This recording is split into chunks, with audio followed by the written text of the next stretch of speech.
수요일 저녁 예배 하나님 앞에 드리겠습니다.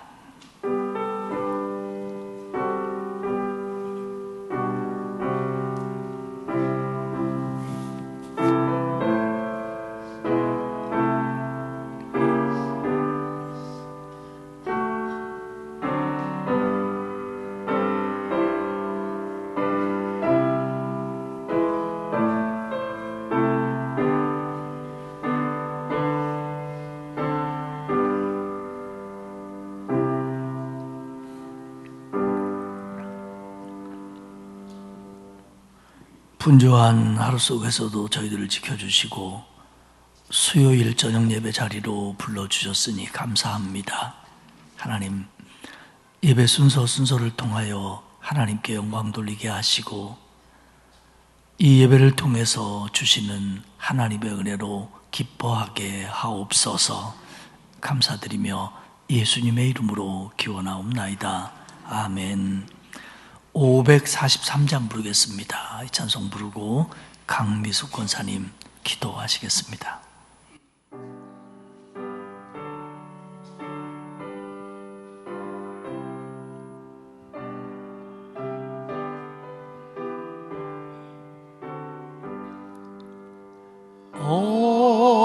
어려운 일 당할 때 나의 믿음 적으나 의지하는 내 주를 더욱 의지합니다.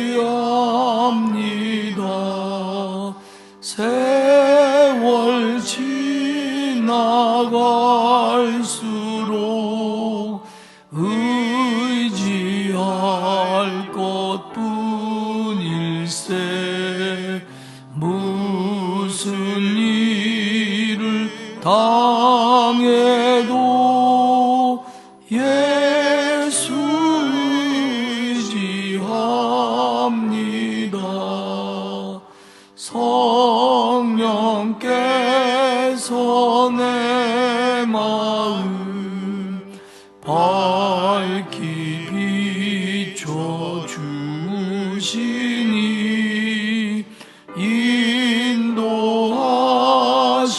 따라서 더만 의지합니다. 세월 지나갈수록 의지할 것뿐일세. 무슨 일을 당해도 예수 의지합니다. 밝을 때의 노래와 어두울 때의 기도로 위태할 때 도움을 주께 간구합니다. 세월 지나갈수록 의지할 것뿐일세. 무슨 일을 당해도 예수 의지합니다. 생명 있을 동안에 예수 의지합니다. 천국 올라가도록 의지할 것뿐일세. 세월 지나갈수록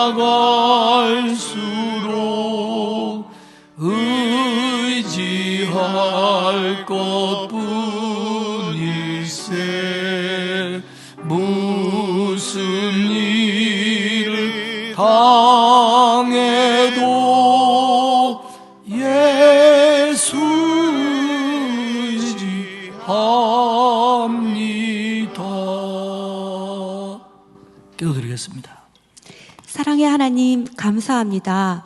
오늘도 주님의 은혜로 수요 예배를 드리게 하시니 감사드립니다. 세상의 안일함에 빠져 육신의 일에 집중했던 저희를 용서하옵소서. 하나님은 늘 우리에게 먼저 찾아와 주님을 계시하시며 보여주시며 끊임없이 말씀하시는데 우리의 죄 때문에, 우리의 욕심 때문에 하나님의 마음을 알지 못하고 말씀을 깨닫지 못한 어리석은 죄인을 주님 용서하옵소서. 내가 주인 삼았던 모든 것 내려놓고 하나님을 내 삶의 첫 자리에 모시고 살아가게 하옵소서.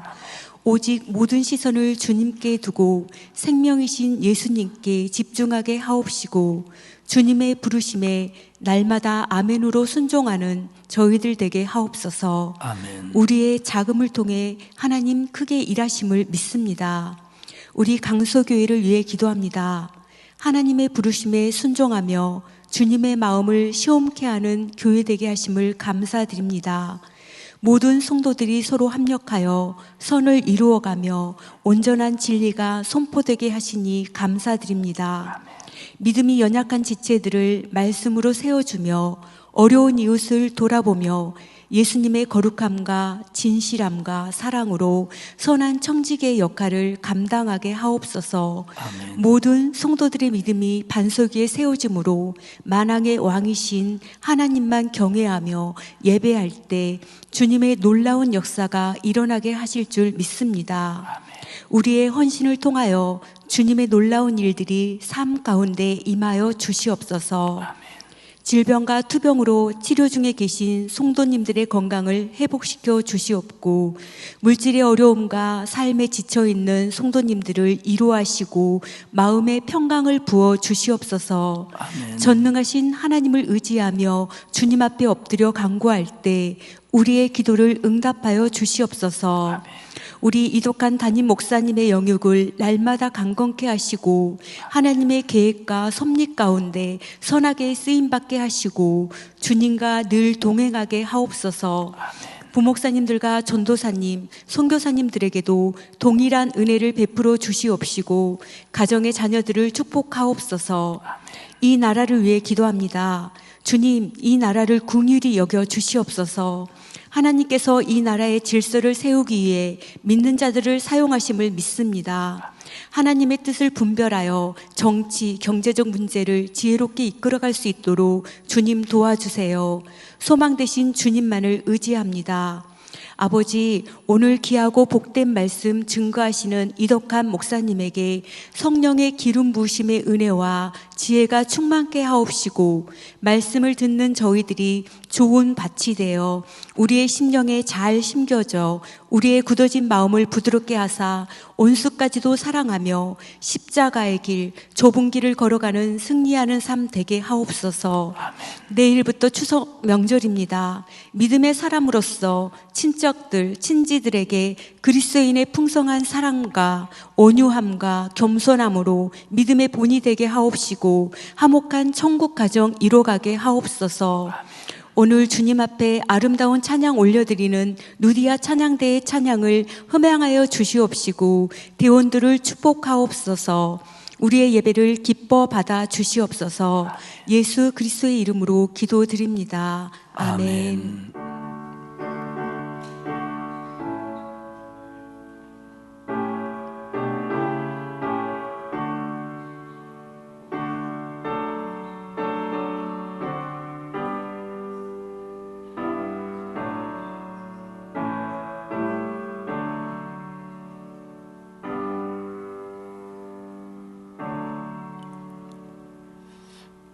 추석 명절 가정예배 순서지는 로비에 준비가 되어 있고요. 이번 주 금요기도에는 명절 당일인 관계로 개인 기도회로 대신하겠습니다. 새벽 기도회는 정상적으로 진행이 됩니다. 세례교육 진행되고 있습니다. 기도해 주시기를 바랍니다. 하나님의 말씀은 여호수아 2장입니다. 여호수아 2장 1절에서 마지막 절까지 저하고 여러분이 한 절씩 교독하겠습니다. 구약성경 321페이지입니다. 여호수아 2장 1절입니다. 눈의 아들 여호수아가 시딤에서 두 사람을 정탐꾼으로 보내며 이르되 가서 그 땅과 여리고를 엿보라 하매 그들이 가서 라합이라 하는 기생의 집에 들어가 거기서 유숙하더니 어떤 사람이 여리고 왕에게 말하여 이르되 보소서 이 밤에 이스라엘 자손 중에 몇 사람이 이 땅을 정탐하러 이리로 들어왔나이다. 여리고 왕이 라합에게 사람을 보내어 이르되 내게로 와서 내 집에 들어간 그 사람들을 끌어내라. 그들은 이 온 땅을 정탐하러 왔느니라. 그 여인이 그 두 사람을 이미 숨긴지라. 이르되 과연 그 사람들이 내게 왔었으나 그들이 어디에서 왔는지 나는 알지 못하였고 그 사람들이 어두워 성문을 닫을 때쯤 되어 나갔으니 어디로 갔는지 내가 알지 못하나 급히 따라가라. 그리하면 그들을 따라 잡으리라 하였으나 그가 이미 그들을 이끌고 지붕에 올라가서 그 지붕에 버려놓은 3대에 숨겼더라. 그 사람들은 요단 나루터까지 그들을 쫓아갔고 그들을 뒤쫓는 자들이 나가자 곧 성문이 닫았더라. 또 그들이 눕기 전에 라합이 지붕에 올라가서 그들에게 이르러 말하되 여호와께서 이 땅을 너희에게 주신 줄을 내가 아노라. 우리가 너희를 심히 두려워하고 이 땅 주민들이 다 너희 앞에서 간담이 녹나니 이는 너희가 애굽에서 나올 때에 여호와께서 너희 앞에서 홍해물을 마르게 하신 일과 너희가 요단 저쪽에 있는 아모리 사람의 두 왕 시혼과 옥에게 행한 일 곧 그들을 전멸시킨 일을 우리가 들었음이니라. 우리가 듣자 곧 마음이 녹았고 너희로 말미암아 사람이 정신을 잃었나니 너희의 하나님 여호와는 위로는 하늘에서도 아래로는 땅에서도 하나님이시니라. 그러므로 이제 청하노니 내가 너희를 선대하였은즉 너희도 내 아버지의 집을 선대하도록 여호와로 내게 맹세하고 내게 증표를 내라. 그리고 나의 부모님과 나의 남녀 형제와 그들에게 속한 모든 사람을 살려주어 우리 목숨을 죽음에서 건져내라. 그 사람들이 그에게 이르되 내가 우리의 이 일을 누설하지 아니하면 우리의 목숨으로 너희를 대신할 것이요 여호와께서 우리에게 이 땅을 주실 때에는 인자하고 진실하게 너를 대우하리라. 라합이 그들을 창문에서 줄로 달아내리니 그의 집이 성벽 위에 있으므로 그가 성벽 위에 거주하였습니다. 라합이 그들에게 이르되 두렵건대 뒤쫓는 사람들이 너희와 마주칠까 하노니 너희는 산으로 가서 거기서 사흘 동안 숨어 있다가 뒤쫓는 자들이 돌아간 후에 너희의 길을 갈지니라. 그 사람들이 그에게 이르되 내가 우리에게 서약하게 한 이 맹세에 대하여 우리가 허물이 없게 하리니 우리가 이 땅에 들어올 때에 우리를 달아내린 창문에 이 붉은 줄을 매고 내 부모와 형제와 내 아버지의 가족들을 다 내 집에 모으라. 누구든지 내 집을 문을 나가서 거리로 가면 그의 피가 그의 머리로 돌아갈 것이요 우리는 허물이 없으리라. 그러나 누구든지 너와 함께 집에 있는 자에게 손을 대면 그의 피는 우리의 머리로 돌아오려니와 내가 우리의 이 일을 누설하면 내가 우리에게 서약하게 한 맹세에 대하여 우리에게 허물이 없으리라 하니 라합이 이르되 너희의 말대로 할 것이라 하고 그들을 보내어 가게 하고 붉은 줄을 창문에 매니라. 그들이 가서 산에 이르러 뒤쫓는 자들이 돌아가기까지 사흘을 거기 머물매 뒤쫓는 자들이 그들을 길에서 두루 찾다가 찾지 못하니라. 그 두 사람이 돌이켜 산에서 내려와 강을 건너 눈의 아들 여호수아에게 나아가고 그들이 겪은 모든 일을 고하고 또 여호수아에게 이르되 진실로 여호와께서 그 온 땅을 우리 손에 주셨으므로 그 땅의 모든 주민이 우리 앞에서 간담이 녹더이다 하더라. 아멘. 누디아 찬양대의 찬양이 있겠습니다.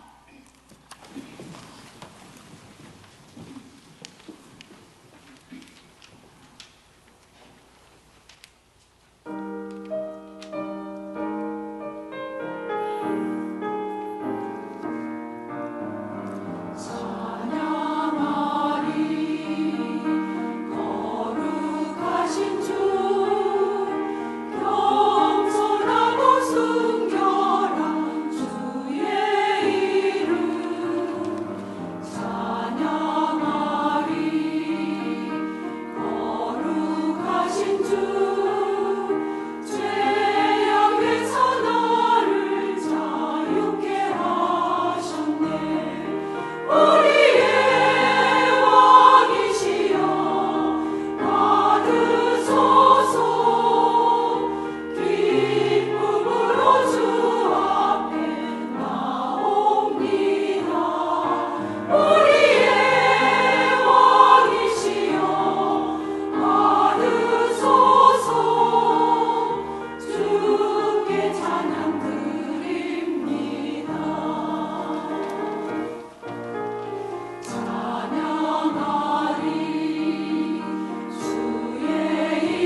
고맙습니다.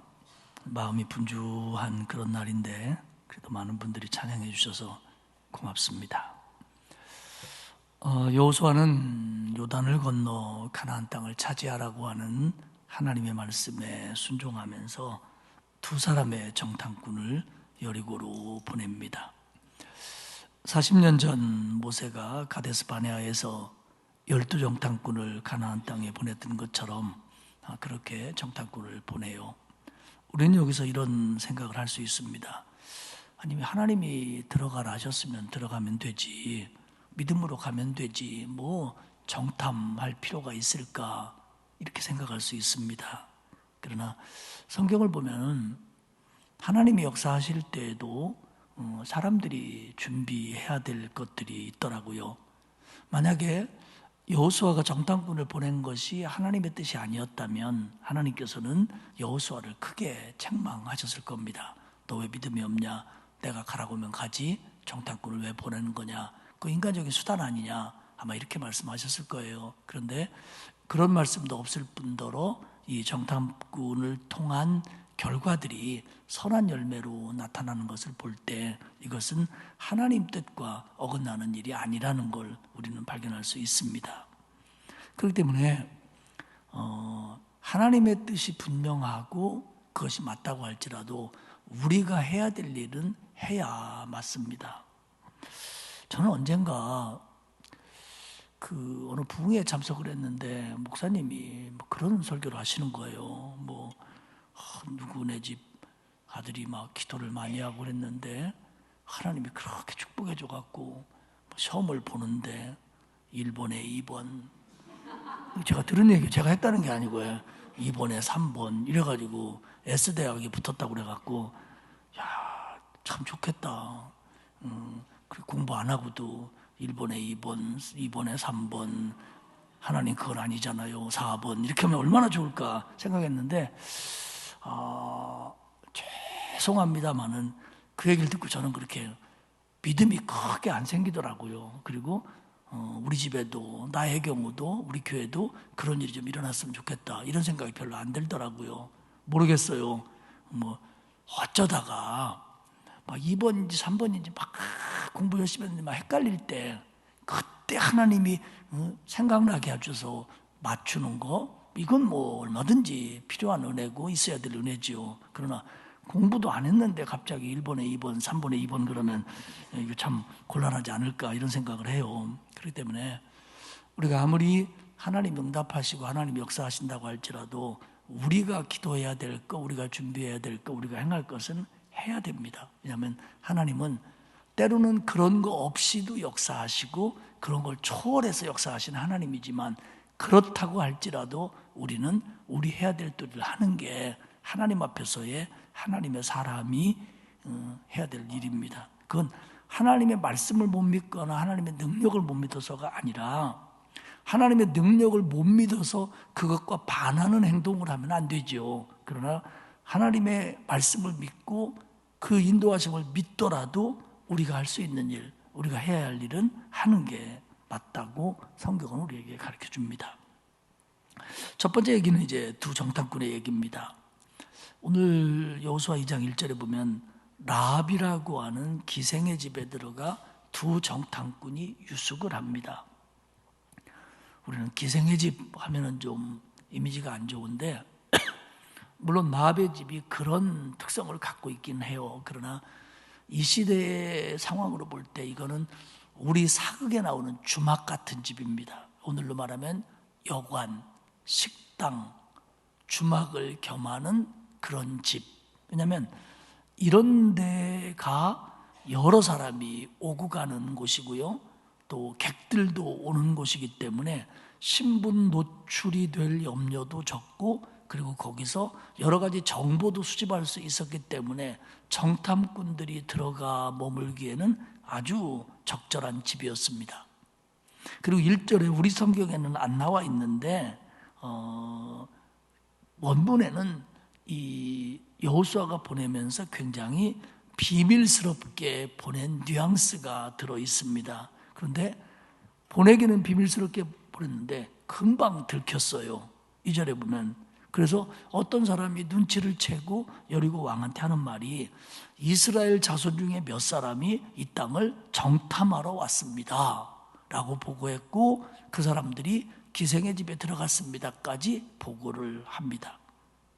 그래서 여리고 왕은 사람들을 라합의 집으로 보냅니다. 그래서 네 집에 들어간 그 사람들을 끌어내라 이렇게 그들은 와서 라합을 다그칩니다.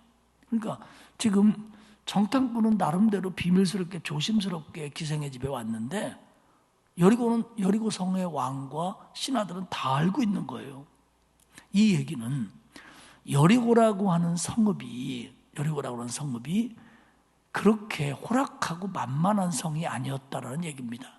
정보력이라든지 군사력이라든지 또 그 성의 튼튼함이라든지 이런 것들이 뭐 그렇게 빙글빙글 돌아가고 무너질 수 있는 뭐 아주 허접한 그런 여리고가 아니었다는 걸 보여주는 단면이기도 합니다. 그만큼 뭐 정보력이라고 그럴지 뭐 요즘 말로 얘기하면 첩보활동이라고 그럴지 이런 것들이 잘 되어 있는 성의 구조였다는 겁니다. 2장 4절에 보면 그 여인이 라합이 그 두 사람을 이미 숨긴지라 이르되 과연 그 사람들이 내게 왔었으나 그들이 어디서 왔는지 나는 알지 못하였고 5절에 보면 그 사람들이 어두워 성문을 닫을 때쯤 되어 나갔으니 어디로 갔는지 내가 알지 못하나 급히 따라가라. 그러면 그들을 따라잡으리라. 이렇게 얘기를 합니다. 라합은 정탐꾼들도 그랬겠지만 혹시 모르니까 기생의 집에 있으면서도 숨을 수 있는 은신처를 마련했고 6절에 보면 지붕에 벌려놓은 3대에 숨겼다 이렇게 얘기합니다. 3대 그러니까 1대 2대 3대가 아니고 3 성서학자들은 이게 야생 아마였을 걸로 봅니다. 그럼 이때가 아마를 말리는 때이기 때문에 이 아마대를 저도 이게 어떻게 생겼는지는 몰라요. 이 3대를 그 지붕 옥상 같은 데다가 쭉 널어놓고 말리고 있었다는 거예요. 아마 그 속에 어떻게 그게 많으니까 숨을 수 있도록 이렇게 위장을 해놓은 겁니다. 그러니까 그 속에다 숨겨놨다는 거죠. 그러면서 하는 말이 그 사람들 왔었다. 그 사람들이 그런 사람이었습니까? 나는 그 사람들이 어디서 온 사람인 줄은 몰랐는데 우리 집에 온 거 맞습니다. 그런데 그들이 나갔습니다. 여기서 만약에 라합이 안 왔는데요? 우리 집에 안 왔는데요? 누가 그런 소리를 해요? 하고 딱 잡아댔다면 아마 그들이 그 집을 수색했을 겁니다. 그러면 그 지붕 혹은 2층 구조로 된 지붕의 여백에 이들이 숨어 있었다고 할지라도 어쩌면 발각될 수 있었을 겁니다. 그런데 라합이 인정을 합니다. 왔었습니다. 왔는데 왜 신고 안 했냐? 나는 그 사람들이 그런 사람인 줄 몰랐습니다. 어디서 왔는지 몰랐습니다. 정탐꾼인 줄 몰랐습니다. 근데 분명한 건 그 사람들이 나갔고 문 닫힐 때쯤 저녁 무렵에 나갔고 곧 문이 닫힐 때인데 빨리 쫓아가면 뒤쫓을 수 있을 겁니다. 그러자 왕이 보낸 사람들은 정탐꾼을 쫓아갑니다. 당연히 정탐꾼들이 돌아갔을 거라고 생각하는 길들, 다시 말하면 여리고에서 요단 쪽으로, 왜냐하면 요단 건너에 모압 평지에 이스라엘이 있으니까. 그러니까 여리고에서 동쪽으로 요단 쪽으로 가는 거죠. 그쪽으로 당연히 갔고 요단 나루까지 쫓아갔다는 거예요. 근데 잡을 수는 없죠. 왜? 그쪽 방향으로 가지 않고 이미 집에 숨어 있었으니까요. 두 번째 얘기는 라합의 믿음에 관한 얘기입니다. 지붕 위에 숨어 있는 정탐꾼들에게 여호수아 2장 9절에서 라합은 이렇게 얘기합니다. 여호와께서 이 땅을 너희에게 주신 줄을 내가 아노라. 우리가 너희를 심히 두려워하고 이 땅 주민들이 다 너희 앞에서 간담이 농나니. 사실 정탐꾼의 입장에서 보면 정탐꾼의 목숨이 라합의 손에 있는 거나 다름이 없어요. 아까도 말했더라면 정탐꾼들은 해를 당했을 것이고 지금이라도 신고하면 정탐꾼들은 어떤 고충을 당할지 모르는 겁니다. 그들은 굉장히 불안했을 겁니다. 사실 자기들은 몰래 비밀스럽게 왔고 숨어들었는데 어떻게 여리고 왕이 알고 사람을 보내서 라합의 집까지 찾아왔는지, 그럼 뭐 성경은 어떻게 됐는지는 얘기하고 있지 않습니다만은 그런 사실 속에서 정탐꾼들은 매우 불안했을 겁니다.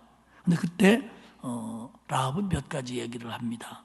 첫째는 뭐냐면, 나는 여호와가 이 땅을, 가나안 땅을 너희에게, 이스라엘에게 주었다는 걸 내가 안다. 9절에 이렇게 얘기합니다.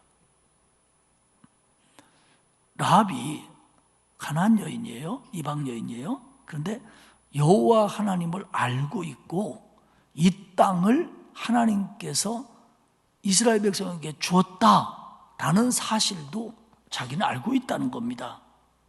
그러면서 두 번째 얘기를 하는 말이 뭐냐면, 가나안 사람들이 지금 이스라엘 사람들 소문을 듣고 심히 두려워하고 있다. 지금 우리 백성들이 이스라엘이 코앞에까지 왔다는 것 때문에 굉장히 두려워하고 있다. 그래서 이 9절에서 11절까지 보면 두려워한다라는 표현을 4번이나 씁니다. 9절에 보면 심히 두려워하고, 원문을 직역하면 공포에 사로잡히다 이런 뜻입니다. 그리고 9절에 보면 간담이 녹았다. 11절에 보면 마음이 녹았다. 11절에 보면 정신을 잃을 정도였다. 그러니까 지금 가나안 사람들이 이스라엘 백성이 코앞에 와 있다는 것 때문에 두려움을 넘어 지금 공포에 사로잡혀 있다는 거예요. 그걸 지금 라합이 정탐꾼에게 얘기합니다. 왜냐하면 우리가 그러는 이유가 뭐냐면 10절에 얘기합니다. 애굽에서 나올 때 하나님이 홍해를 건너게 한 거, 그리고 최근에 아모리 족속의 두 왕인 시혼과 옥과 그의 족속들을 진멸시킨 하나님의 능력을 우리가 들었기 때문에 우리 백성들은 지금 하나님이 도와주는 이스라엘 백성이 코앞에 왔다는 것 때문에 우리는 지금 공포에 쌓여 있다, 이렇게 얘기를 합니다. 그러면서 세 번째로 뭐라고 얘기하냐면 11절 하반절에 보면 너희의 하나님 여호와는 위로는 하늘에서도 아래로는 땅에서도 하나님이시니라. 지금 라합이 이스라엘 사람인지 정탐꾼이 하나님의 백성인지 구분이 안 갈 정도로 라합이 무슨 설교 말씀 같은 말씀을 하고 있어요. 핵심이 뭐냐면 여호와만이 참 하나님이시다는 거예요. 그 당시에 가나안 신앙은 신들이 많았습니다. 뭐 바알신, 아세라신, 쭉 올라가면 바벨론의 신은 뭐 마르둑, 뭐 이런 거 신들이 많은데, 언젠가도 한번 얘기했지만 그들이 생각하는 이 다신과는 뭐냐면 신들이 가지고 있는 영역이 있다고 생각한 거예요. 이 가나안 땅은 바알과 아세라의 나와바리다, 이렇게 생각하는 거예요. 조금 더 올라가면 마르둑의 영역이고, 그러니까 이들이 다른 신들을 인정하면서 그들이 지배하는 영역들이 있다고 생각한 거예요. 지방신이고 토속신이고 뭐 이런 거예요. 그러니까 근데 뭐라고 하냐면 이 사람은 얘기하기를 하나님은 하늘에서도 땅에서도 하나님이시다. 그러니까 하나님이 모든 걸 다스리시는 진짜 하나님이다. 라합이 지금 이렇게 얘기하고 있어요. 이건 가나안 사람들의 신관하고는 완전히 다른 얘기입니다. 마치 하나님만을 유일신으로 섬기는 이스라엘의 모범적인 신앙인의 간증 같은 얘기예요. 이게 라합의 신앙 고백입니다. 여러분, 제가 한번 물어볼게요. 라합이 어떻게 이런 믿음을 갖게 되었을까요? 아니, 라합이 하나님이 이런 분이라는 걸 어떻게 알게 되었을까요? 아세요? 모르세요? 잘 모르겠죠? 정답이에요. 어떻게 갖겠는지 모른다가 정답이에요. 성경은 라합이 어떻게 이런 신앙을 갖게 됐는지 구체적으로는 말 안 해요. 그런데 앞서 얘기한 것을 보면 이스라엘 백성들이 출애굽을 그렇게 하고 광야를 그렇게 건너고 이렇게 거쳐서 지금 여기까지 왔다라는 이야기들을 들으면서 가나안 사람들이 그런 소문을 듣고 그런 것들이 뉴스에 나오고 말하자면 그런 거죠. 그래서 들었는데 그때 라합은 믿음이 생겼다는 거예요. 아, 그렇구나. 저 이스라엘을 이끌고 있다고 하는 여호와가 진짜 하나님이구나. 그러면 저런 식이라면 우리 땅도 저들의 땅이 되겠네 라는 믿음이 라합에게 생겼다는 거예요. 여러분, 이거 라합의 분명한 믿음입니다. 라합의 분명한 믿음입니다. 그러면 그 얘기를 들은 모든 사람이 다 믿음을 가졌냐?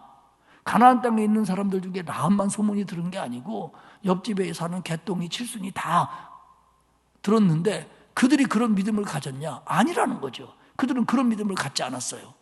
지금까지는 그랬다고 할지라도 아니지, 우리 바알이 세지, 우리 아세라가 세지, 지네가 우리를 어떻게 이겨, 이런 생각을 가졌다는 거예요. 근데 라합은 똑같은 이야기를 듣고 하나님이 진짜구나, 이런 믿음을 가졌고요. 하나님은 그래서 정탐꾼들을 이런 믿음을 가진 라합을 알고 그곳으로 인도했다라고 우리는 볼 수밖에 없다는 거예요. 믿음 없는 사람 뭐 어디 거기 주막이 그 집 하나였겠습니까? 그러면 다른 주막에 들어갔다 만약 똑같은 상황을 맞이했다면 주막 아줌마가 찔렀을 거라는 거죠. 라합은 여호와 신앙을 갖기 어려운 사람입니다. 이방 여인이었고 그리고 기생이었습니다. 그런데 그런 사람이 아무리 소문을 들었다고 할지라도 이런 이야기를 듣고 누가 뭐 와서 성경 공부시켜준 것도 아니고 전도한 것도 아니고 이런 믿음을 가졌다는 건 다른 걸로는 설명할 수 없어요. 오직 하나님의 은혜입니다. 하나님의 은혜입니다. 하나님의 은혜. 믿음 갖기 어려웠던 땅에서, 믿음 갖기 힘든 환경에서, 믿음 갖기 어려운 여자가 믿음을 가진 거예요. 그것도 목숨 걸고 지킬 만한 믿음이 생긴 거예요. 여러분, 그러면 라합만 그랬냐? 라합만 그랬냐? 우리나라 한번 생각해 봐요. 우리나라도 이게요, 믿음 갖기 어려운 땅이었습니다. 알고 있는 것처럼 조선 말기에 쇄국 정책을 써가지고 유럽이나 서방의 문화와 문명이 못 들어오도록 나라를 막았습니다. 그리고 천주교가 됐든 개신교가 됐든 철저하게 막았고 믿음은 죽였습니다. 사화, 사옥 많이 일어났잖아요. 근데 이런 땅에 복음이 뿌려졌고 수많은 사람들이 그 일을 위해서 목숨을 바쳤고, 그리고 거기서 정말 그런 집에 무슨 예수를 믿어? 어떻게 그런 가문에서 예수를 믿어? 하던 집들 속에서 예수 믿는 사람들이 생겨났고, 그리고 거기서 전도가 됐고, 정말로 예수 믿기 어려운 나 같은 사람도 결국 예수를 믿게 됐다는 거예요. 이걸 뭘로 설명할 수 있느냐? 중요할 때 사인이 나왔어요. 여러분, 이걸 뭘로 설명할 수 있느냐? 하나님의 은혜밖에 없는 거예요. 하나님의 은혜. 그러면 누구에게는 하나님의 은혜를 주고 누구에게는 하나님의 은혜를 안 줍니까? 라고 시비하는 사람들이 있어요. 그건 하나님의 은혜를 못 받은 사람들의 얘기고, 하나님의 은혜를 받은 입장에서는 하나님의 은혜에 우리는 감사할 뿐인 거예요. 왜 하나님의 은혜가 보편적이지 않았습니까? 나에게는 왜 그런 은혜를 안 줘가지고 나는 뭐 못 믿게 해가지고 지옥 가게 만듭니까? 이따구 소리 못해요. 왜? 들을 수 있는 기회도 주셨고요. 그거가 어떻게 됐든지 간에 우리는 그거 상관할 거 없어요. 내게 하나님의 은혜 주신 것만 감사해야 돼요. 그거 다 따지다 보면 복잡해서 예수 못 믿어요. 결국 라합은 그 얘기를 들었고 그 얘기를 듣고 감동이 돼갖고 하나님의 은혜로 하나님을 믿게 된 여인이었어요. 그래서 정탐꾼과 만났고 정탐꾼을 숨겨준 거죠. 세 번째 얘기는 라합과 정탐꾼의 약속입니다. 여호수아 2장 11절에 라합이 이렇게 얘기해요. 그러므로 내가 청하노니 내가 너희를 선대하였은즉 너희도 내 아버지의 집을 선대하도록 여호와로 내게 맹세하고 내게 증표를 내라. 그리고 나의 부모님, 형제 자매, 그에게 속한 사람들 살려줘라. 내가 너희들을 목숨 걸고 선대했으니까 너희도 나를 지켜줘라. 너희가 여리고를 공격할 때 나와 내 아버지와 형제의 가족을 살려준다고 맹세해라. 하나님께서는 가나안 족속들과 약속하거나 조약하거나 맹세하지 말라고 말씀하셨어요. 그러면 오늘 정탐꾼들은 라합과 언약을 맺습니다. 그러면 정탐꾼들이 하나님의 말씀을 어긴 거냐, 맺지 말라고 했는데 맺었으니까 어긴 거냐? 그렇지 않습니다. 왜냐하면 라합은 이방인이었지만 이미 하나님의 백성이 된 거예요. 하나님께서 이방인과 약속하지 말라는 것은 하나님을 모르는 그들과 언약을 맺지 말라는 거지. 나중에 속아서 한 군데서 또 맺거든요. 속아가지고 실수로. 근데 이 라합은 예외입니다. 왜냐하면 라합은 하나님의 사람이에요. 이스라엘 공동체가 애굽에서 나와가지고 100% 히브리인만 가나안 땅에 간게 아닙니다.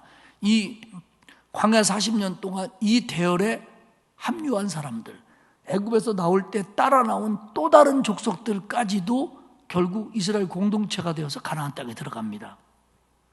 그렇기 때문에 아브라함에게 예언했던 것처럼 아브라함으로 인해서 온 족속이 복을 받는 거지 히브리인만 하나님의 복을 누리는 건 아니었습니다.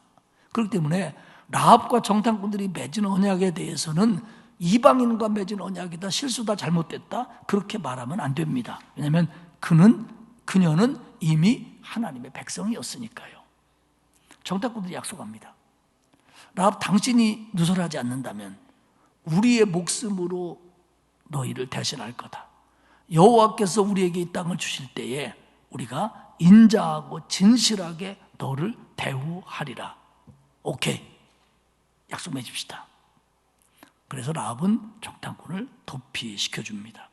15절에 보면 창문에서 줄을 달아 밖으로 내렸다 이렇게 됩니다. 그러면서 그 성경에 보면 그가 성벽에 거주하였습니다. 성벽에 거주하였습니다. 근데 직역을 하면 벽의 벽 안에 이런 뜻입니다. 벽의 벽 안에. 그렇기 때문에 성서학자들은 이 여리고 성이 이중 성벽이었을 걸로 봅니다. 성을 튼튼하게 하기 위해서 성벽을 쌓고 그 안에다가 조금 간격을 두고 이중벽을 쌓았다는 거예요. 그러면 성서학자들 말에 의하면 그러면서 그 사이에 흙이나 돌 같은 걸 채워가지고 이 성벽을 튼튼하게 만들었다는 거예요. 그런데 경우에 따라서 사람들이 좀 가난하고 주거 공간이 부족하면 성벽과 성벽 사이에 다리 비슷하게, 다리 정도는 아니지만 연결을 해가지고 거기를 주거 공간으로 쓰거나 아니면 방 등으로 사용했다는 겁니다. 그렇기 때문에 기생 라합의 집은 그 성 안에 이제 잘 사는 사람들은 성 가운데 사는 거고요. 이 좀 가난하고 소외되고 변두리 사람들은 변두리 사는 거예요. 근데 이 성벽과 성벽, 물론 집은 여기 있었겠지요. 그래서 사람들이 들락거리죠. 근데 이쪽까지 연결해서 여기까지 좀 이렇게 내서 사용을 했다는 겁니다. 그리고 그쪽에 이들을 숨겨놨을 걸로 보고 이 벽과 이 벽 사이의 공간은 창문이 저쪽으로 외벽으로 나 있어서 밖으로 줄을 타고 성 밖으로 내려갈 수 있도록 이렇게 라합의 집이 만들어졌을 걸로 성서학자들은 전후 문맥과 또 원어들을 연구하면서 그렇게 정의를 내립니다. 그렇게 이제 내려보내놓고 산으로 가서 반대쪽으로 가서 사흘 동안 숨어 있어라. 저쪽 동쪽 요단나루만 찾을 테니까 거기 숨어 있다가 그들이 좀 잠잠해지면 반대쪽에서 돌아가라. 그리고 18절에 얘기합니다. 우리가 공격할 때도는 지금 우리가 내린 이 창문에다가 붉은 줄을 매라. 그리고 가족들을 이 집에 다 있게 해라. 그러면 죽지 않게 하겠다. 20절에 얘기합니다. 그러나 이 일을 누설하면 이 맹세는 우리는 서로 무효다. 20절에 의하면 정탐꾼은 산에 숨어 있다가 내려와서 강을 건너 여호수아에게 가서 그들이 겪은 모든 일을 보고합니다. 그리고 마지막 절 24절입니다. 또 여호수아에게 이르되 진실로 여호와께서 그 온 땅을 우리 손에 주셨으므로 그 땅의 모든 주민이 우리 앞에서 간담이 녹더이다 하더라. 여호수아는 지난번에 가데스 바네아에서 모세가 정탐꾼을 보낼 때 정탐꾼 중에 한 사람이었잖아요. 그래서 여호수아와 갈렙만 긍정적인 보고를 했죠. 이 두 사람이 갔다 와서 어떤 보고를 할까 여호수아는 굉장히 민감했을 겁니다. 왜냐하면 그 얘기들이 이스라엘이 여론이 되니까 물론 뭐 걱정은 안 했겠지만 근데 그들의 믿음은 두 사람이 굉장히 믿음 있고 긍정적인 보고를 해요. 그런데 그 보고의 내용을 가만히 들어보면 대부분 라합이 한 말을 그대로 믿고 인용하고 있습니다. 그러니까 지금 이 정탐꾼 두 사람은 라합과의 관계가 굉장히 신뢰가 쌓여있고 서로 믿는 사이가 됐다는 거예요. 그래서 라합의 얘기를 듣고 라합이 우리 민족이 지금 너네들 온다고 해서 간담이 녹았다, 정신을 잃을 정도다, 뭐 간담이 뭐 난리도 아니다, 그런 얘기를 그대로 얘기하는 거예요. 그들이 우리 때문에 두려워 떨고 있습니다. 마태복음 1장 5절에 보면 그 예수님의 족보가 쭉 나오면서 이런 얘기가 나와요. 살모는 라합에게서 보아스를 낳고, 보아스는 룻에게서 오벳을 낳고, 오벳은 이새를 낳고, 이새는 다윗 왕을 낳으니라. 그러니까 다윗의 아버지가 이새요, 할아버지가 오벳이요,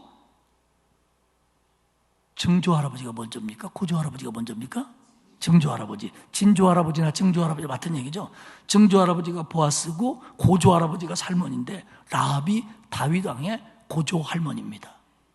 고조 할머니입니다. 예. 그러니까 세상에 이방 여자가 여리고가 무너질 때 구원받았을 뿐만 아니라 다윗의 계보에 시집 오는 사람이 됐고, 그건 다윗의 계보만이 아니라 예수님의 계보로 이어지는 곳에 이름을 새기게 됐습니다. 말씀을 맺겠습니다.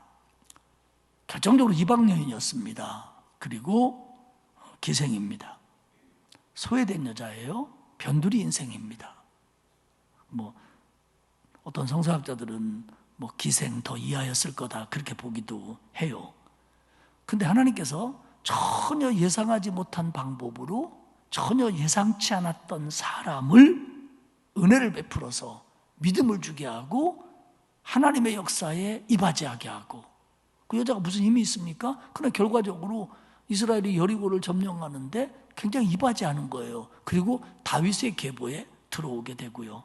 다른 말로 설명 못합니다. 하나님의 은혜입니다. 우리가 예수 믿고 구원받고 하나님의 복을 누리는 거 다른 말로 설명이 안 돼요. 우리의 헌신, 뭐 우리의 믿음, 이런 건 하나님의 은혜와 비교할 때는 깸도 안 되는 거고, 하나님의 은혜, 이걸로만 설명할 수밖에 없어요. 그리고 그 은혜를 누릴 수 있는 작은 나의 반응이 있었다면 그건 우리의 믿음입니다. 라합에게도 그런 작은 믿음이 있었고, 그런 작은 믿음을 갖게 된 것은 하나님의 은혜였고, 그 작은 믿음 때문에 하나님의 은혜는 더 커졌고, 그래서 라합은 이런 여인으로 자리매김을 할 수가 있었다는 겁니다. 결국 그녀의 믿음은 그녀의 삶을 바꿔놨고 살려줬고 인생을 바꿔놓습니다. 결국 우리의 믿음도 우리를 살리는 믿음이고 빛 가운데로 인도하는 믿음이고 우리의 인생을 바꾸는 믿음이에요. 그래서 여기까지 온 겁니다. 우리는 라합보다 훨씬 더 좋은 조건을 가지고 살던 사람인 것처럼 생각될 수 있지만, 이 땅에 복음이 들어오고 우리의 부모님들이, 또 우리의 부모님을 안 믿었다고 해도 어쨌든 우리의 더 선진들이 예수를 믿었기 때문에 그 예수 믿는 복음이 우리에게까지 왔잖아요. 그들 처음에 예수 믿을 만한 환경이 안 됐던 사람들이에요. 아까 말씀드린 것처럼 대한민국이, 저는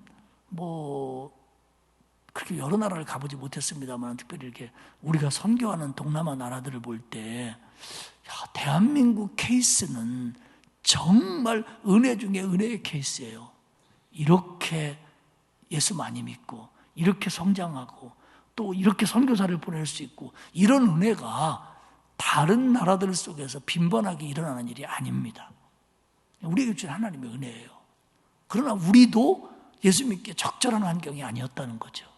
후상에 쪄들었고, 여러분, 막아놓고 박해하고 죽이고 이랬던 나라인데, 정말 이렇게 하나님의 교회들이 확장되고 하는 게 하나님의 은혜라는 거죠. 그러면서 그 속에 우리 한 사람 한 사람들이 다 똑같은 사람들이고요. 우리도 라합이나 다를 바 없잖아요. 그런데 우리가 예수 믿게 되고 하나님의 은혜로 이런 복을 누리며 삽니다. 우리가 결국 또 돌아가면 우리는 하나님의 은혜에 감사해야 되고, 또 하나님의 은혜에 감사해야 되고, 그리고 또 하나님의 은혜에 감사하면서 하나님 앞에 우리의 믿음의 모습으로 최선을 다하는 것, 그것만이 우리가 해야 될 일이라고 믿습니다. 그런 은혜, 그런 믿음이 여러분과 저에게 있기를 축복합니다. 기도하겠습니다. 하나님 고맙습니다. 죄 가운데 살다가 영원히 죽을 수밖에 없는 저희들에게 하나님께서 은혜를 베풀어 주시어서 우리로 하여금 예수 믿게 하시고 구원받게 하시고 하나님의 자녀 되게 하시고 하나님의 일꾼 되게 하셨으니 고맙습니다. 이 은혜 감사하며 다른 어떤 고난이 올지라도 이 은혜 위에 서서 걸어가게 하옵소서. 여리고의 이방 여인 기생 라합이 하나님의 은혜로 하나님을 믿게 되었고 결국 정탐꾼을 도와 이스라엘에게 큰 유익을 준 것을 저희들이 깨달았습니다. 다른 말로는 설명될 수 없는 이 은혜 우리에게도 주셨사오니 그저 감사하는 마음으로 믿음 가지고 어떤 일이 있어도 믿음 가지고 이 은혜에 감사하며 살게 하옵소서.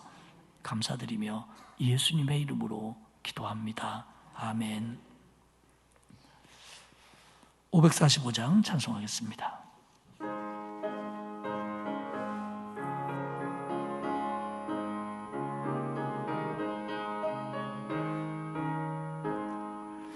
이 눈에 아무 증거 아니 배워도 믿음만을 가지고서 늘 걸으며 이 귀에 아무 소리 아니 들려도 하나님의 약속 위에 서리라. 걸어가세 믿음 위에 서서 나가세 의심 버리고 걸어가세 믿음 위에 서서 눈과 귀에 아무 증거 없어도 이 눈에 보기에는 어떠하든지 이미 얻은 증거대로 늘 믿으며 이 마음에 의심 없이 살아갈 때에 우리 소원 주 안에서 이루리. 걸어가세 믿음 위에 서서 나가세 의심 버리고 걸어가세 믿음 위에 서서 눈과 귀에 아무 증거 없어도 주님의 거룩함을 두고 맹세한 주 하나님 아버지는 참 미쁘다. 그 귀한 모든 약속 믿는 자에게 능치 못할 무슨 일이 있을까. 걸어가세 믿음 위에 서서 나가세 의심 버리고 걸어가세 믿음 위에 서서 눈과 귀에 아무 증거 없어도.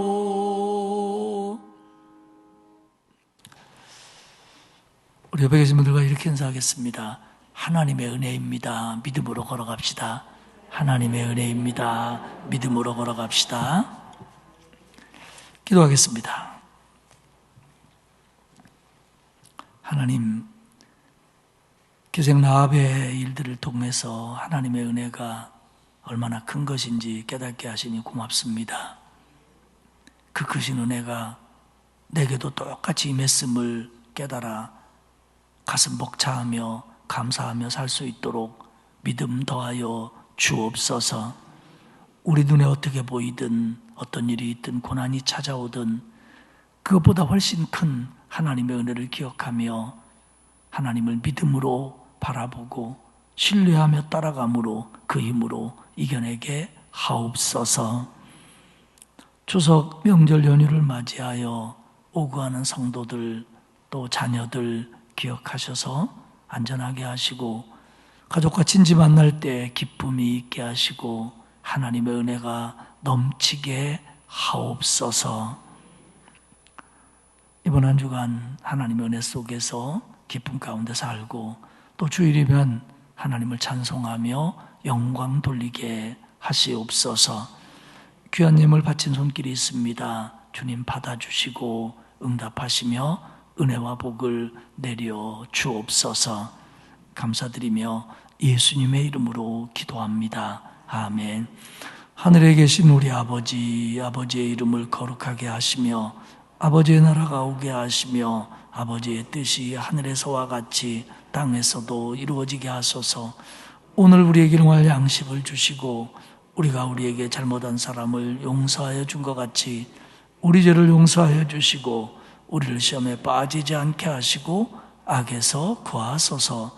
나라와 권능과 영광이 영원히 아버지의 것입니다. 아멘.